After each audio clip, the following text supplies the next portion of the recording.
The Leadership Rosetta Stone.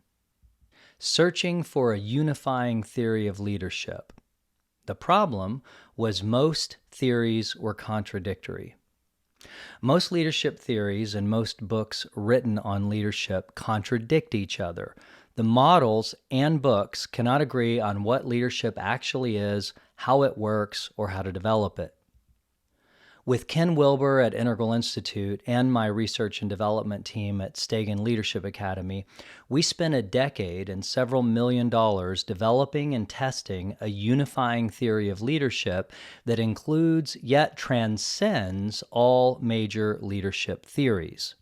This represents a significant breakthrough in understanding leadership, instructional design for leadership training programs, and methods for rapidly elevating all major skill sets central to effective leadership. There are 3 inherent leadership responsibilities, each with 3 fundamental skill sets, for a total of 9 skill sets, and 4 universal leadership styles that transcend all other leadership style conceptions. We developed a way to train these skill sets much like a person would learn to play a musical instrument or learn a sport, example, baseball, basketball, or martial arts, one technique at a time, layering on additional techniques weekly over several months. There are 4 universal leadership styles that match up perfectly with the 4 most common worldviews. The Rosetta Stone. The actual Rosetta Stone is an ancient Egyptian artifact on which the same information is inscribed in Egyptian hieroglyphs, Demotic, and Greek. The discovery of the Rosetta Stone allowed researchers to decode the language of Egyptian hieroglyphs for the first time in history. The term Rosetta Stone is used idiomatically to describe any critical key that unlocks something previously difficult or impossible to decipher. There are 4 universal leadership styles. First, autocratic leadership. The person with the most power leads via command and control. Next, authoritarian leadership. The person with positional authority leads via chain of command. Next, strategic leadership. The person with the most expertise leads via strategic planning and tangible incentives. And finally, collaborative leadership. Leadership is not vested in any one person, rather it emerges from the collective via consensus in the service of the greater good. The Leadership Rosetta Stone. After reviewing hundreds of leadership texts, including most of the popular books on leadership theory and practice, an unmistakable pattern emerged. The texts describe the author's opinions about which leadership techniques and approaches work best with followers based on their assumptions about the world and the people being led. With rare exceptions, the author's inherent assumptions about the world and biases for which approaches should be used lined up with well-established worldviews. There are 4 universal worldviews. The imperial worldview. The imperial worldview first emerged in society during the time of feudal kingdoms and is roughly equivalent of the Bronze Age and is still very much alive and well today. People with this worldview see the world as made up of predators and prey, where the strongest and most cunning survive, gain power, and satisfy their wants. They tend to be fiercely independent, living by their own rules, and are disinterested in conforming to most social norms, and they are driven to break free from limits, achieve their goals, and impose their will. People with this worldview tend to believe that the best way to think and behave is my way, the traditional worldview. The traditional worldview initially emerged historically with the monotheistic religious traditions and the Roman Empire, and we see it starting with the Iron Age and continuing through the Middle Ages. People with this worldview see the world as an ordered existence under the control of a higher authority and ultimate truth.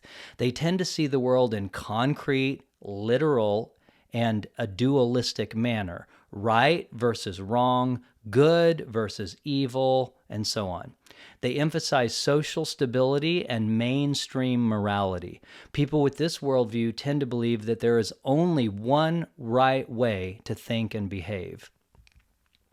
The modern worldview. The modern age emerged during the historical Western Enlightenment and the dawn of scientific thinking we associate with the Renaissance, which eventually led to the Industrial Age.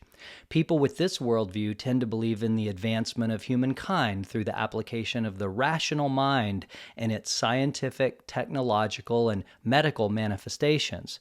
Life is to be met and mastered by finding the best way to act on its limitless opportunities. People with this worldview tend to believe that while there are many valid ways to think and behave, there is always one best way.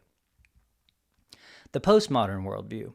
The postmodern worldview first emerged in the 1960s with the advent of computer technology, networking, and globalization, and we associate it with the information age. People with this worldview believe the world is a diverse web of interrelationships where life forms depend on each other for survival, and there's no single explanatory system or view of reality that can account for all the phenomena of life. Rather, there are many truths. People with this worldview tend to believe there are many valid ways to think and behave, but there's no real way to judge the superiority of one way over another. Now we're going to look at the 4 universal leadership styles. Autocratic leadership. Definition: the person with the most power leads via command and control. Approach: unilateral. Impose will through reputation, fear, and respect. Tightly control information and choices. Reward compliance and punish disloyalty. This leadership style is appreciated by people with predominantly imperial worldviews who respect dominance and aggression and perform best under strict supervision, and who prefer to follow leaders who are perceived as being the strongest, toughest, and most dominant. Authoritarian leadership. Definition: the person with positional authority leads via chain of command. Approach: hierarchical. Dutifully comply with the established protocols to coordinate efforts to meet requirements prescribed by authority. This leadership style is appreciated by people with traditional worldviews who value honor, service, loyalty, and conformity, and share traditional beliefs and a willingness to sacrifice now for future rewards, and who prefer to follow leaders who are perceived as having positional and/or moral authority. Strategic leadership. Definition: the person with the most expertise leads via strategic planning and tangible incentives. Approach: transactional. Leverage financial incentives to motivate teams to execute strategic plans in order to outperform competitors.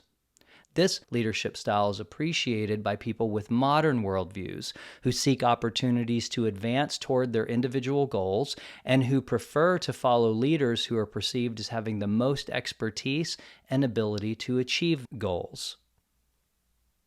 And who prefer to follow leaders who are perceived as having the most expertise and ability to achieve goals. Collaborative leadership. Definition: leadership is not vested in any one person. Rather, it emerges from the collective via consensus in the service of the greater good. Approach: transformational. Invite people's feelings and intuition via dialogue to arrive at consensus, then work collaboratively toward common goals. This leadership style is appreciated by people with postmodern worldviews who value authenticity, connection, opportunity for personal growth, and contribution to the collective, who prefer to follow leaders who are perceived as being aware, sensitive to the well-being of others, valuing consensus, and treating others as equals. Returning to our universal leadership model that explains what leaders do, we now understand that leaders undertake the inherent leadership responsibilities, which we can broadly describe as planning, teaming, and executing with any of these 4 leadership styles. They can use an autocratic approach, an authoritarian approach, a strategic approach, or a collaborative approach. Let's review those. So again, think of it this way. The leader approaches each of the 3 responsibilities with a particular style. For review, the 4 universal leadership styles are autocratic, the person with the most power leads via command and control; authoritarian, the person with positional authority leads via chain of command; strategic leadership, the person with the most expertise leads via strategic planning and tangible incentives; and collaborative leadership.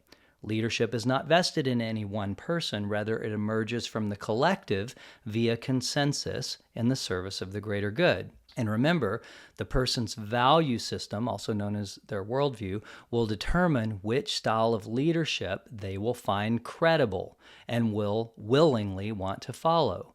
People with an imperial worldview will find autocratic leadership credible. People with a traditional worldview will find authoritarian leadership credible. People with a modern worldview will find strategic leadership credible. And finally, people with a postmodern worldview will find collaborative leadership credible. If you only have people on your team with your same worldview, then you can stick with one style, but that rarely happens. Most teams are made up of a mix of worldviews. The most common in white-collar organizations are modern, postmodern, with a few traditional. But in blue-collar organizations, the mix is usually mostly traditional with some imperial. Typically, only the people in management have a modern worldview. We will get into this more in other sections of the training. That's a lot to think about, so take some time to think about this and digest it.